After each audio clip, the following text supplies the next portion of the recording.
Yes, what's going on? It's Omahhoward behind the music. We're here with an iconic UK legend right now. Brother, how you feeling? My bro, I'm good, you know. How you doing, bro? I'm here, man. We're ready. This is DJ Ironik, and we're here. This is where he grew up. We're going to learn a bit more about him.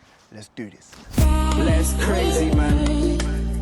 People come and go, but when the closest one goes, it's the hardest thing ever. They can wait for a moment. Look, I guess like the first thing I kind of think I want to talk about is because I think for me and for a lot of people, you are a big part of UK music. You know what I mean? You come with, you know, really big songs. Obviously, Stay With Me, Tiny Dancer. Like, and this is some of these songs like they're so embedded into like UK music. Yeah. Where it's like you're a real legend. I guess we kind of have to start at the beginning of your journey. Yeah. How did you get into music in the first place? What was the launch of you to get into the scene? Do you know what it was? For me, it started when I was like 13, bro. So a long time ago, man. And it started like literally where we are, the next road down, in Highgate, obviously in Highgate, if you didn't know, North London. Yeah. And then, it's just my mum. My mum was a big raver, innit? So she was out partying every week, garage music times, jungle music times.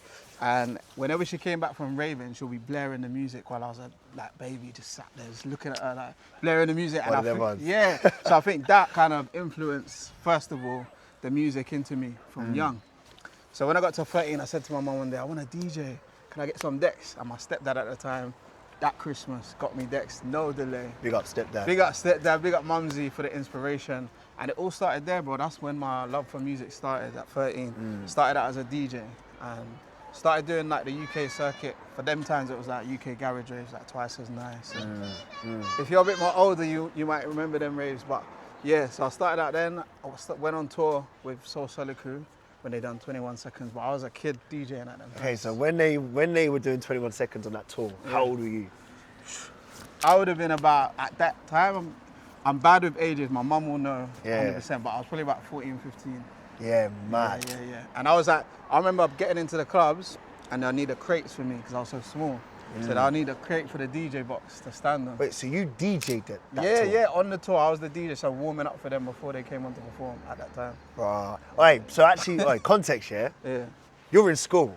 Yeah. So you're playground. Yeah. You're with people that can't really comprehend this, and then you do that. On the weekends, that was my life. Then Monday I'll be going to school. Yeah. It was good, but it was like, I think it was a way of keeping me balanced. I don't know who else can, maybe like Chipmunk can relate because he was kind of the same. 16, he was in school.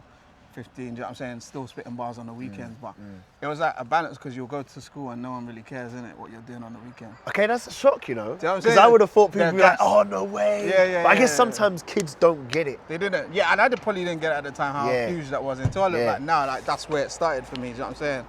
And that was the beginning, bro, at 13, innit? So not a lot of people might not know it didn't just start with the hits and the, you know what I'm saying? So I started there, and then at 15, actually it was just here. Down that road there, that big hill. By the way, that's the steepest road you know what I'm saying? So you can verify this. I was riding my bike down there one day, pedal back, fell off, mashed up my face, chipped my teeth, and it was all mad. So I was at home for about 3 weeks after the hospital, stuck at home bored. My mum got me a PlayStation game called Music 2000. Right. And from there I started producing at 15. That was when I started producing music. Yeah. That was the second stage of like my career of like after DJing.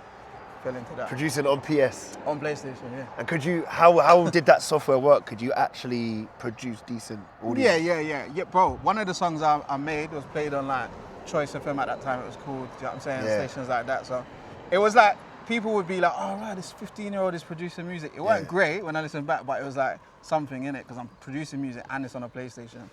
So yeah, that was the start, bro, of producing. And then from there, I started producing for a lot of North London legends. Chip at the time was 16. So when did you and Chip first meet? We first met at, do you know what's mad? My mum's right here, you know? Oh, no way. Yeah, this is Mumsy. Hey. Hey, how crazy is that? How's it going? You good? Lovely to meet you. Omah. You good, yeah? Omah. Omah, nice to meet you. We're just going through the story. Hey, how mad is that? That's mad. That's so mad. That's how it is around here though, so small around here, small community. Yeah. But where was I? Started producing for like Black the Ripper, R.I.P., Cookie, at the time Chipmunk. He was young. He got brought to my house when he was 16, 15. Someone went to school with him and said, yo, I got this cold MC. he was spitting bars like, I'm not Peter Pan. You know, he was going mad with the bars. So he was like, yo, let me bring him to you so you can produce for him. At this time, people kind of knew me as a producer in North London. That's where I started producing for them lot, man, and started building relationships. And then kind of fell into like rapping myself. Cause Tiny, Chipmunk and all that were like, yo, why don't you start writing yourself, man? I'm saying, instead of being behind the scenes. And then so funny, yeah, because I had Chip in, I interviewed Chip recently, I guess last year. Yeah. And I also rap, but I don't really put my Bro, music I didn't know out. that. Well, this is the thing, I don't really put my music out. And he turned to me and he was like, oh man, it's a shame. I was like, what? He's like, you got to start putting your music out. Yeah. And I was like, oh, rah. So when you said that, I'm like, I can imagine him saying like, yo, why don't you get the pen out? Yeah, he was always pushing other people, man. So you got to respect him for that. I was naturally just a quiet, shy guy in the back producing music, do you know what I'm saying? Yeah. So at first I was like, I don't know if I want to do this, like start making music myself. And then one day I just wrote one song. I think Wifey Rhythm was out, so I just started writing to it. I was like, you know what, I can mess with this. Instead of doing like the guns and knife, grime kind of lyrics, I can do some girl lyrics, you know what I'm saying? And then I just wrote to Wifey Rhythm, put it out on MySpace, and it just went crazy, bro, at that time. No way. Yeah, because it's so weird, innit? Because them times socials weren't really popping like that. It was MySpace, but it weren't like how it is now, no. Yeah. That was all we had, MySpace and MSN. Yes. So people would like send out, if someone liked a song, they'll send it to their mates on MSN, like everyone would just be like, yo, check out this song too. And it would just like kind of like go around just on MSN. That was it. Yeah. That's cool, man. Yeah, man, and that was the start of like the rap stuff. Yeah. Obviously, I feel like we'll get some more of the DJing stuff as well. Yeah. But I guess my introduction to you, because what you got to remember is we're different age groups. Yeah. So my introduction to you was, we used to drive up to Stoke Newington to see my dad's side of the family. And on that car drive, my sister would always put me on rhythms. Yeah. And she put me on Stay With Me, yeah? Jeez. And I was like, oh, rah. And it's one of those songs which always evoke a certain emotion. Yeah. And, you know, if you look at it, I was even looking at the comments of that song today. Yeah. And that rhythm is mad in the sense of rest in peace to my auntie and my uncle. This was her song, Fly High. Yeah. And people that lose loved ones can really relate and feel a certain feeling with that song. Yeah, it resonates proper. It resonates. Is that the kind of feedback that you've had from that? Yeah, bro, up until now, like we're in 2025. The song came out in 2008, I believe.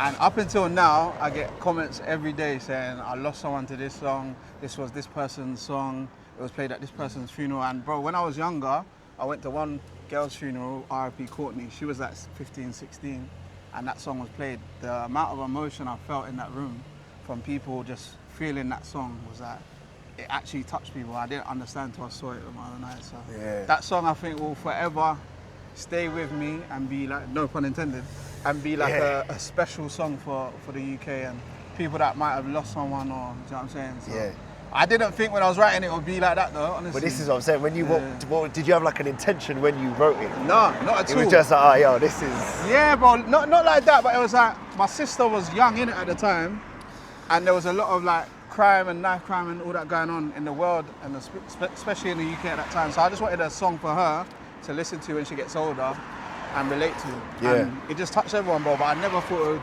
be what it was, you know what I'm saying? We put it on Channel U, and it just went mad from there. The record deal, everything. Wow. You know do you know what it is? It's like, as an artist, when you're creating a piece of art, you want something to live on and surpass you for when you leave Earth. And it's almost like you've done it with that. And many more. Yeah. But you know, on how I relate to your music, and I see that song there, I'm like, rah, that's literally, that's eternal. And the positive feeling that gives people, it must, you must feel great, kind of. No, I created that. Yeah, 100%. Now, it took me a long time though, honestly, because I didn't ever want to be the guy known for just that song. Yes. And even though, like, bro, it's not even my biggest charting song or biggest selling song, but it's the one that, but those are the songs that sometimes people just hold on to, innit? It's not necessarily about the numbers, it's the ones that people fall in love with. And I'm grateful now I've got around to it to know that it's touched so many people in a way that I can't even deny it. It's just one of them ones, innit? It's a classic, so yeah, man, it's mad. And so looking at your journey, who would you say your inspirations in the music game were? Yeah, growing up, I got to say Mumsy, obviously, because she was the start of it, playing them songs. If it weren't for her playing, you know, reggae in the morning, playing garage music. Your house on a Sunday was lit. Yeah, bare bass line of doom, doom, doom, and you know what I'm saying? And then garage music in the evening. So if it weren't for that, I wouldn't be here today. And then like obviously artists like Dizzy and Kano and WIELY. Like I was heavily into UK grime and UK music at the time. I never used to listen to American music, so I was looking into like Kano and Pirate Radio back in the day, and WIELY and artists like that. You know what I'm saying? Who inspired me. And when did you first link WIELY then? Sheesh. I was probably about. You got a good few tunes with WIELY. Yeah, we got some classics, man. We got about 5 classics that are out on YouTube. If you want to go back, check them out. But I linked him probably when I was like 16, 17, maybe 17. Right. Yeah, I was young, but he kind of knew some of the same people that I knew, so we just got introduced. And obviously, me, the first time meeting WIELY, I was like, oh my days, this is big WIELY. Big. And that was then, bro, you know what I'm saying? So that was a big moment for me, you know what I'm saying, linking up with him. And then, that was probably around then. Yeah. It's mad, isn't it? Because everyone, you know, really does look at him as like the godfather of grime and, you know, big part of UK music. 100%, bro. Do you see that? 100%, bro. Like I say, if it weren't for him, I don't even know how half of the people would be here, because even me, working with me at the time, like I said, I was 17, he could have easily not worked with me, but he kind of saw something, this Ironik kid, like, I want to work with him, making girl tunes with me. Like, WIELY weren't really making girly songs like that back then. You know what I'm saying? He was on Pirate Radio spitting bars, so that was like a big moment for me. And then obviously introducing Chipmunk to the world, he did that on a Westwood show, and then like, you know what I'm saying? He just helped out so many people, bro. Like, so many. And even now he's like fighting for this unity with the scene. Obviously there's Chip, Stormzy back to back, and he's like, yo, we're better together. You know? And it's mad coming from him, because he's clashed everyone. That is so funny. It is true though, we need more unity in the UK, bro. I feel like, I don't know, I just feel like there's always been like a battle with artists, as in like when someone gets to the top, they want to hold that spot and not let anyone else come through. But I feel like it's, you know, we need to help everyone. Like, bro, from the start of my career, if you check back to my first albums, I always had new artists on there. I was always doing grime remixes. When I'm doing songs with Elton John, I had remixes with like Gets and Tinchy, and I'm saying I've always tried to make sure everyone's coming through at once, because we're not a big scene like America, so we have to help each other, bro. I remember when I came out, it was like, it was me, N-Dubs, Tinchy, Chipmunk, who were doing it on the highest level in the UK at that time. So for me, it was like important that we just let through, bro. I get proud when I see Sench on stage and like that Stormzy taking it to levels we never got to take it to, you know what I'm saying? Like, growing up in the UK and UK music scene, for me, like, I get emotional seeing that, bro. And then so obviously when we look at like the DJing thing, because you start, this is what I never knew, and this is why I love these conversations. You started on the DJ thing, and it's so sick how you've always kept that as well. You've done the 360. 360 back to it, No, do you know what it is? I had a moment where I kind of left the DJing stuff for like 2 years. I think when Stay With Me hit the charts, the label were like, yo, you got to focus on strictly being an artist. And that was before like Khaled and Calvin Harris and that, where you couldn't be multiple, you know what I'm saying? You had to be a superstar, that's it. So I kind of, you know, forgot about it for a second, but bro, as soon as I was able to touch decks again, got back in love with it straight away, bro. And we're back again, man, touring. I'm touring mostly doing the DJ stuff at the moment, so I'm loving it again, bro. And it's like, that was my first love, bro, so I'll always go back to DJing. A lot of people know, like you said, that I was DJ first, hence the name DJ Ironik. Do you know what I'm saying? The artistry is probably like 3rd on my list of things I love to do in music. So what's number 2? Probably producing. Oh, sir. Yeah. I love producing, bro. Like, and people don't even know, even a lot of my old songs, I produced a lot of them, man. So, really? Yeah, a lot of that stuff. So man's put in work. I put in my hours, bro. My 10,000 hours in this scene. So, and I was gonna say when you were talking back there, it's like a lot of people like yourself and people that are successful in their field say you just have to put in the work. And to people it sounds so daunting. But you've been putting in the work without even knowing you've been putting in the work. 100%. Like even when you're touring with So Solid and you're doing this and you're doing that, that's 10,000 hours. 10,000 hours done when I was like when he's like 17. Yeah. I didn't even know, and that's the bad thing sometimes, because you don't even take a minute to like look at your accomplishments or how far you come. That's the problem I face a lot. I'm always like, even now, people are like, what are you doing now? I'm like, yo, I'm still on the grind. I'm still going this place. That every summer busy. I'm like non-stop. But then sometimes you need to take a second and realize, yo, I've actually put work into this, you know. But also, I think it's the UK scene's fault as well. Like, I don't think I get the respect I deserve a lot of the time, which is what makes me think, oh, I need to keep working harder to prove I am who I am. Do you know what I'm saying? Because, like, remember, the music I made doesn't really go with like what's cool or what's like what Kano and what these men are making, because Stay With Me is like a bit more, you know what I'm saying? So I think my name doesn't get mentioned as much, which is cool. I don't mind it, but it just makes me go harder, bro. Yeah. Which is why I appreciate you bigging it up as well, man. No, 100%, man. Because it is a crucial part of UK music, and like you're a legend, bro. So it's amazing to see. And so obviously for new artists and people that are trying to break into the scene, and I guess people that are in their respective fields trying to be the best at what they do, what advice would you kind of give to them? I would say just keep at it. Don't get distracted by rejection, no's. Because even if you're not the best at your field right now, if you keep going, I'm sure you'll improve and get to where you want to get to. If you've got a dream, just keep going, man. Like, there's so many rejections I've had in my career, bro. There's so many times I could have given up on music and just gone and got a 9 to 5, which is nothing wrong with that, but I've always loved music and it's what I've stuck with. So, you know, just keep going and keep working on your craft. I think, 100%. What would you say is like the biggest rejection you've had, or stand out, which is like, Bro, I get rejections weekly, but it's like, I don't mind because I just keep going, innit? It's whether it's like DJing or like, you know, I'll ask for a certain price, they're like, nah, you're not worth that price. Or it's like, I'll send the label new music, they're like, nah, it's not it, this ain't it. Or, you know what I'm saying? It's little things, I've had that for my whole career, man, but it's never made me, it's never discouraged me. It's actually inspired me to just keep going, bro. You know what I'm saying? So, you got to trust yourself as well. Yeah, you know what I mean? That's one thing I need to work on as well, because I'll make music, think it slaps, and then someone will be like, I don't know, but in my head, I know that this slaps, you know what I'm saying? And do you know what? I think Burna Boy even said it. It's like, he just makes music for him.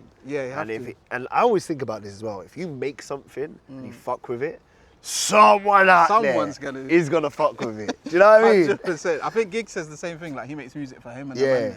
And that's what it's about at the end of the day. But too many people take this thing a tiny bit too serious, where it's not that scientific. Like, if you enjoy making music, just make music. If people mess with it, they're gonna mess with it. Like, Stay With Me, I made it in my bedroom, on my little computer, and didn't expect it to still be talked about 20 years later, do you know what I'm saying? I was listening to it at work today on my show, I was getting emotional, bro. You know them ones? And we got a new record that's kind of resonating the same as well. Okay. I put out a snippet on TikTok, it's going mad. It's got like 500,000 views on TikTok at the moment, so. Insert here? Yeah. It's called Both of Us, coming out on the 28th, so. Hopefully it's another one, man, that we got. I'm just gonna keep putting out music when I can, so. Amazing, bro. Well, look, before I let you go, obviously, when you look at the whole journey, everything up until this point, what would you say is the highlight for you? The highlight, jeez.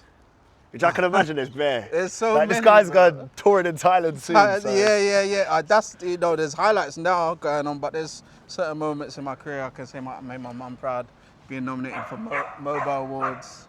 I never thought I'd be nominated for Mobile Awards, going out watching it. Performing for the Queen at Buckingham Palace. Oh. It's mad, like bringing my mum to Buckingham Palace was mad. That's mad. Yeah. Wait, so what was the Queen saying? She was cool, man. She was cool. She was short, bro, bare short. R.I.P. Queenie, but yeah, she was bare short. She was proper respectful and nice. The whole of the royal family were there at the performance, and like they just like really loved it after. We got to meet the Queen, obviously do the bow and just have a glass of champagne with her, and that was a moment. I bet you were holding yourself. You were, look, see how he's standing right now? Had to be regal. That's how he was doing. Obviously, I had a glass of champagne. Yeah. You had to be regal with that. Yeah. But no, that was surreal because it's the Queen, innit? And then she sent me a letter after just saying thanks for the performance, love Queen Elizabeth. Mad. So I got at my house. Just bringing back, it's more like bringing my mum, like for that it's like moments I'd love to share with people, innit? And like bringing my team on tour with me around the world, things like that I love doing, so. Moments, well, I think just my whole career has just been a moment, like, and then we got more to do, so. Yeah. Thanks. Aye, there you go, man. I appreciate you coming, bro. Come on, my bro. Big appreciate love, yeah? You. Thank you, bro. Respect. Love. Next time. Poof.